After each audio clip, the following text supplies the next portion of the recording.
Yeah, we've never done it before. No one's done it, so we thought what we'd do is just try and open it up. A couple of weeks ago, Harlequins played Irish in the European quarterfinals. So we use that as the base. So we've analysed that to look at what happened in that game. And obviously today we're playing Harlequins again. So it gives us a module to look at and discuss issues. And the idea with coaching is just to these open forums, sit and discuss. And if we pick up 2 or 3 things in the day, we've enjoyed the day. The line-outs themselves, I think the Irish have done their homework right this week. From what we saw previously to today, they've taken a lot of good ball at the front and the tail. You know, I think we all watch games, but there's in a room of 15 coaches, there'll be 15 different perceptions of what's actually happening on the game, and that's what's nice. We can open up ideas and look at what the elite teams are doing, and whether it's an under-7s coach or a senior coach, it's about the development of individuals, and obviously with that is knowledge. And the more knowledge we get as coaches, the more we can pass on to the grassroots. But the good thing about rugby, we're all different and we all see things in totally different ways. So we're going to be really open and talk about things, because you're going to watch that same fixture, well, not the same fixture because that was a few weeks ago, the same 2 teams playing again. And it would be interesting for what we see today, whether we see any themes come from this that happen again out there. It's not a criticism against London Irish. It's not a criticism against Harlequins, because as coaches, what we have to do, if we're going to analyse any game of rugby, there has to be critics within it. But it's about, as I said, we'll have different opinions, but it's about what we do from those points that we're picking up and how we develop them in the game. Okay. Anyone got any comments just on that first picture? First Irish line-out.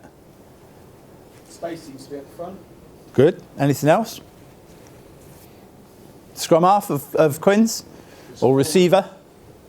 He's a forward. So is ours. Looking at the receiver of Irish. So they're the type of things. First line-out of the game. They set their stores an attacking line-out. Again, something to think about. What was strange about that, possibly?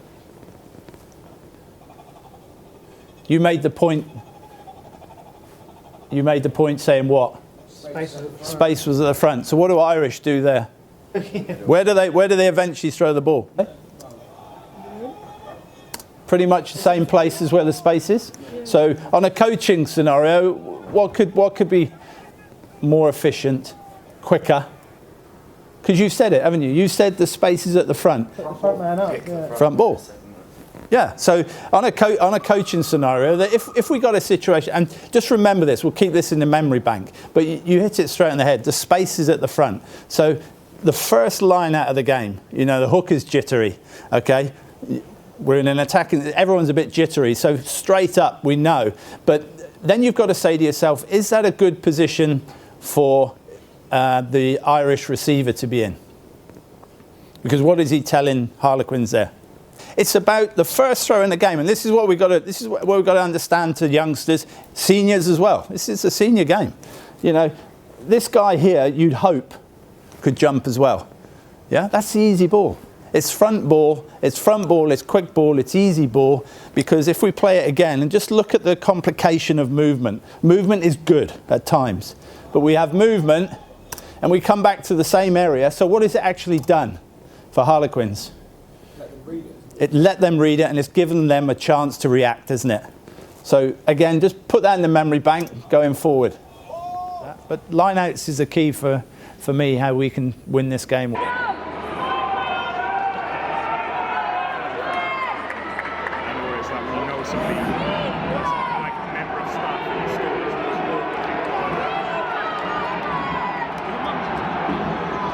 What we saw was a variation. When the front was on, they used the front, which then opened up that back, and they used the back. So they did good variation, and they got a lot from it. So.